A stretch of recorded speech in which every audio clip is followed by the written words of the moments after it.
ಇದು ಪ್ರೀತಿ ಕಥೆ ಇಲ್ಲ, ಇದು ಕಾನೂನು ಮರೆತ ಒಂದು ಸಮಾಜದ ಕಥೆ.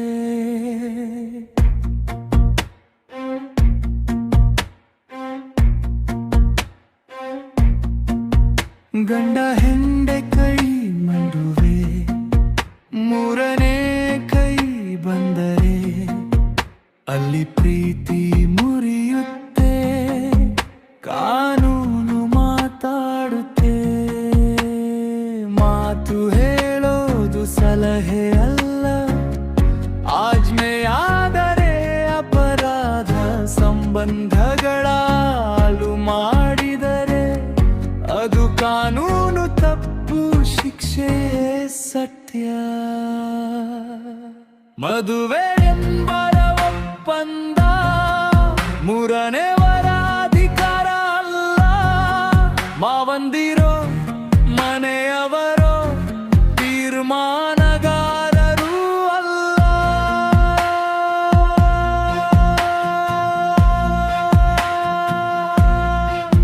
ಇವನು ಬೇಡ ಅಂತ ಹೇಳೋ ಹಕ್ಕು ಯಾರಿಗೂ ಇಲ್ಲ ಇಲ್ಲಿ. ಗಂಡನನ್ನು ಬಿಡುವಂತ ಒತ್ತಡ ಹಾಕಿದ್ರೆ ಅದು ಅಪರಾಧ ಅಂತ ಗೊತ್ತಿರಲಿ. ನಿನ್ನ ಕೈಯಿಂದ ಮಾಡಿಸಿದ ತಪ್ಪು ನಾನು ಹೇಳಿಲ್ಲ ಅಂದ್ರೆ ಹೋಗಲ್ಲ. ಹಸ್ತಕ್ಷೇಪ ಮಾಡಿದವರಿಗೂ ಕಾನೂನು ಕಣ್ಣು ಮುಚ್ಚಲ್ಲ. ಕಂಡ ಹೆಂಡತಿ ನಡುವೆ ಮೂರನೇ ಕೈ ಬಂದರೆ ಅಲ್ಲಿ ಪ್ರೀತಿ ಮುರಿಯುತ್ತೆ. ಕಾನೂನು ಮಾತಾಡುತ್ತೆ.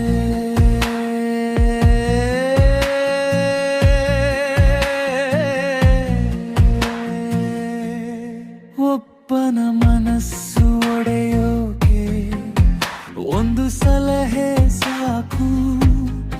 ಒಂದು ಕುಟುಂಬ ನಾಶವಾಗೋಕೆ ಒಂದು ಒತ್ತಡ ಸಾಕು.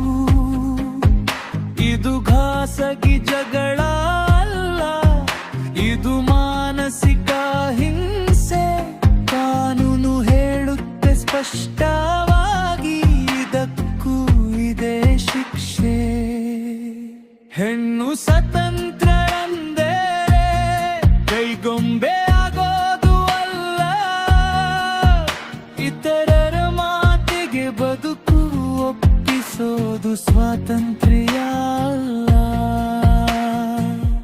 ಬ್ರಿಡ್ಜ್ ಕಾನೂನು ಪಾಠ ಶಾಂತ ಆದರೆ ತೀಕ್ಷ್ಣ. ಯಾರು ಸಂಬಂಧ ಕೆಡಿಸಿದರು, ನೋವು ಅನುಭವಿಸಿತು. ಪ್ಯಾರೋ ಒಬ್ಬನನ್ನೇ ಕೇಳಲ್ಲ, ಯಾರು ಕಾರಣ ಅಂದ್ರೂ ನೋಡುತ್ತೆ.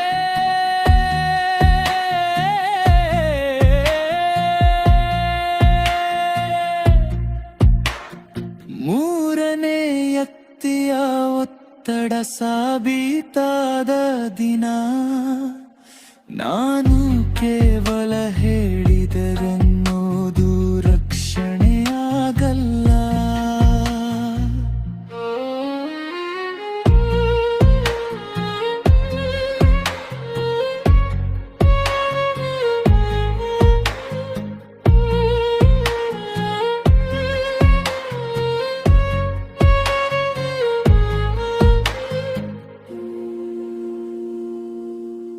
ಈ ಕಥೆ ಒಬ್ಬನದ್ದು ಅಲ್ಲ, ನೂರಾರು ಮನೆಗಳ ಚಿತ್ರ. ಮಾತಿನ ಹೆಸರಲ್ಲಿ ವಿಷ ತುಂಬಿ ಕೈ ತೊಳೆದು ಕೊಯ್ಯೋ ಸಂಸ್ಕೃತಿ. ಈಗ ಗೊತ್ತಾಗಬೇಕು ಎಲ್ಲರಿಗೂ, ಪ್ರೀತಿಯ ಆಟ ಅಲ್ಲ, ಸಂಬಂಧ ಕೆಡಿಸೋದು ಕೇವಲ ಪಾಪ ಅಲ್ಲ. ಕಾನೂನು ತಪ್ಪು ಕೂಡ